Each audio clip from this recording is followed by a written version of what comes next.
Okay, and talking about the dark triad of rich black housewives, know that I didn't call them dark triad because they're black. I called them dark triad because they're showing off tendencies, signs that obviously they don't respect their husbands, they don't respect their marriages.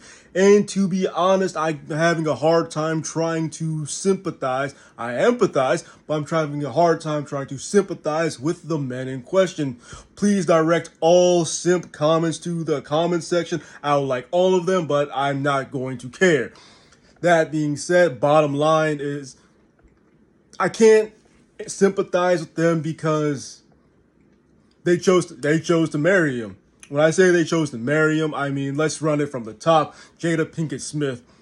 This woman has said on numerous occasions that she didn't really care to have a family. She didn't really respect having a family. She was with Will, and she told him that she never really wanted to. At least, if we're taking this at her face value that she said this, so that means she's told Will Smith that she never really wanted to be married. And okay, me as a man, yeah, I'm single. Me as a man who wants to have children eventually, who wants to be married eventually, I don't want to marry someone who doesn't want to be married, and I don't want to marry someone who doesn't want to have kids. You, I believe in any healthy relationship, whether it's a relationship of we're friends, a relationship of we're co-workers, a relationship of we're married. There has to be compromise on both ends. You can't really compromise when it comes to kids, but trying to compromise when it comes to kids. What does that look like? All right, we're gonna have kids. I take the top half, you take the bottom half. That's not how that works. So in the case of Jada Pinkett and Will basically got her pregnant, and at least from the words of Jada Pinkett, Will got her pregnant while she was going through labor, while she was going through the childbirth. He used the pressure of the hormonal imbalance, the pressure of Jada Pinkett's mom, and she basically acquiesced to the marriage. They got married and they went on their merry way. And honestly, Will really only married her because he said it himself. He's had it in his head, the ideal of the perfect Hollywood marriage, the perfect Hollywood relationship, and he thought that a woman who never wanted to have kids would be the perfect ideal marriage. Well, perfect ideal Hollywood marriage. That's what he wanted. That's what he thought. Not necessarily don't think that's what he got, but again, that's why I don't sympathize for Will. In the event of Ayesha Curry, Ayesha and Steph, so again, if we're taking everything that she's saying in her podcast at face value, we're basically having to acquiesce. I said acquiesce again. We basically have to jump on board with everything that she's saying is true, in the sense that Steph isn't doing anything wrong, basically. But everything she's basically saying basically sounds like she's just not attracted to him. Is it possible that she was attracted to him? Maybe. But the underlying issue is she feels like she's going crazy being trapped in a marriage with a man she's not attracted to. Because she's not attracted to him, it's not just that what she's saying out of her mouth sounds like she's not attracted to him. It's what she's saying out of her mouth, meaning not only is she not attracted to him, but she doesn't feel like there's anything he could ever do to make her come around, to make her feel like, oh, she's hot and bothered for him. And when it comes to Steph is one of those guys, even again, obviously I don't know him, but Steph is absolutely one of those guys who when you talk about this man actually believes the things that he says, he actually strikes me as someone who is a legitimate, devout Christian type of dude. In other words, she's basically explaining that she's bored of him. I know why we already went through that, but and if it's possible that she was never attracted to Steph, people will say, well, why did she marry someone she's not attracted to?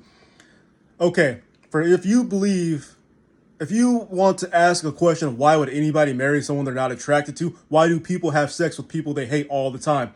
I said sex. Why do people practice the act of physical self-insertion with people they don't like all the time? We all know people who've had kids and they hate the guts of the person that they've had kids with. Not only that, but if you're a millennial like me, all millennials raise your hands up. Guess what? Half of the millennial population is born to parents who got married and they don't like each other. They probably never liked each other, or them not liking each other is relatively new. And guess what? That's okay. You just have to figure out how you're going to do this. Do you want to stay together? Which, in my opinion, staying together with kids and you don't like this person, to me, that's kind of bad for the kid, because the kid is going to pick up on the fact that mom and dad don't really like spending time with each other. Remember, again, I know I don't have kids, but child psychology, understand it, the simplest aspect of child psychology is that kids will understand and do what they see, not what they're told. In other words, they're going to notice it even though you do your best to try to hide it. You could probably hide cussing. You can probably hide cussing if you're doing what you're supposed to. You can probably hide cussing. I want to say doing what you're supposed to, but doing what you're supposed to is actually too vague.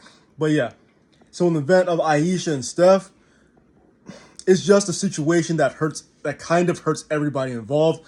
Worst of all, it's going to hurt the kids. And that best, like I'm saying, best solution I can come up with, even though I'm not a marriage counselor, is probably a divorce, just a peaceful. I would say a divorce, but Aisha. One of the other things Aisha did speak about is her goals, and the thing about it is, I understand having goals. I understand her having goals. I understand her wanting to do things with their life. The issue I see is she got rich. She married a guy that she doesn't like. She got rich by marrying a man that she doesn't like. She had her cooking show, and it just vanished. No one really knows her for a cooking show, and she just got complacent. And that's okay. Getting complacent is something that tends to happen when people who find themselves in a situation where they don't really need to do anything. So, and the thing about it is, not once did she, again, if we're taking everything she's saying true, not once did she say that Steph Curry is preventing her from doing anything. In fact, that cooking show that I brought up, Steph actually was responsible for it. All right, now, Jasleen Singh, Akash's wife. Honestly, Jasleen, the problem that I have with Jasleen Singh is honestly, I'd be embarrassed even if I were her father. If I were Jasleen Singh's father, yeah, I would 100% be embarrassed. And the reason why I would be embarrassed is because she thinks she's making jokes, but she's really just making herself look like the worst person I ever. And if it were my sister talking like that, if it were my sister talking like that, I would 100% be embarrassed, because my own flesh and blood is making themselves out to look just so horrible. Jasleen is going out here talking about gold diggers this, gold diggers that. Most people don't actually understand what gold digging is. Jasleen, yes, she's absolutely a gold digger.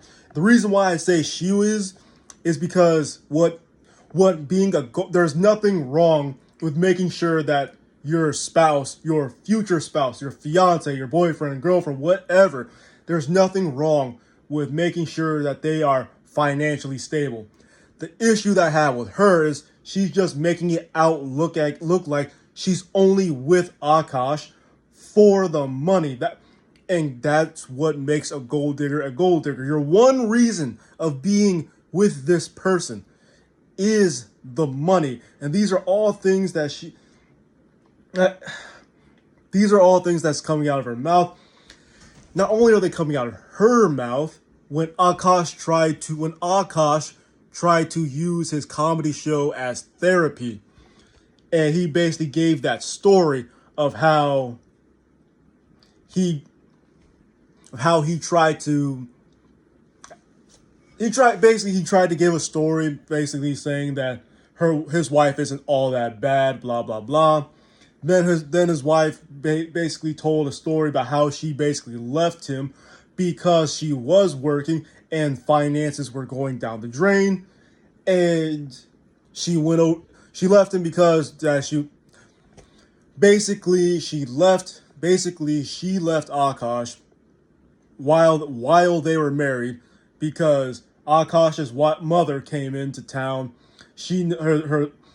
His mother noticed that they were basically going head to head with each other because of the financial strain in the relationship. So instead of rocking it out, she just left him. So in other words, one of these two are lying.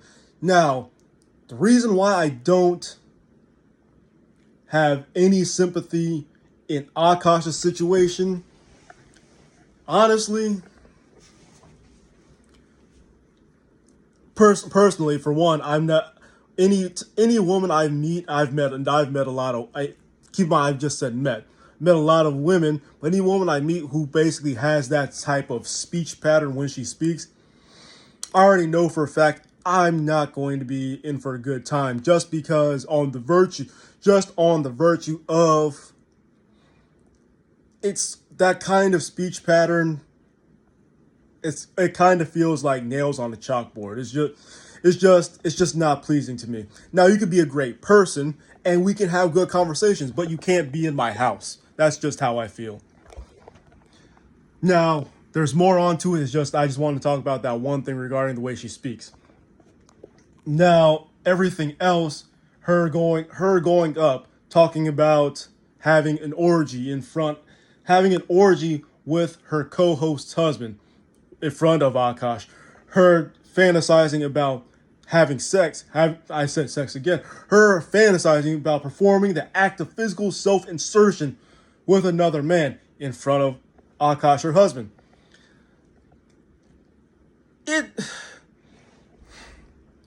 Okay. People who've been in relationships know for a fact couples make very cringe, very weird jokes. A great example is when couples meet. Sometimes when some couples meet each other's families for the first time.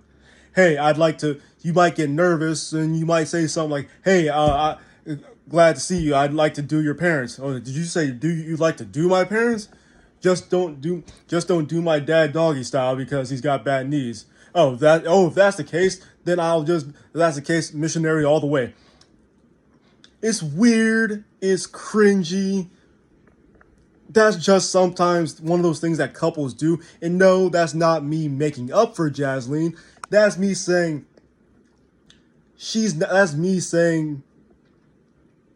there is nothing cringe. Jasleen is completely cringy. But Jasleen's just not funny.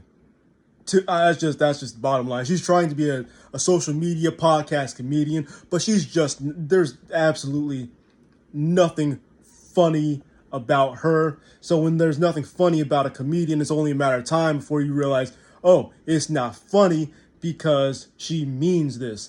In other words, good jokes, there's a little hint of things that you mean. In other words, the joke is 100%.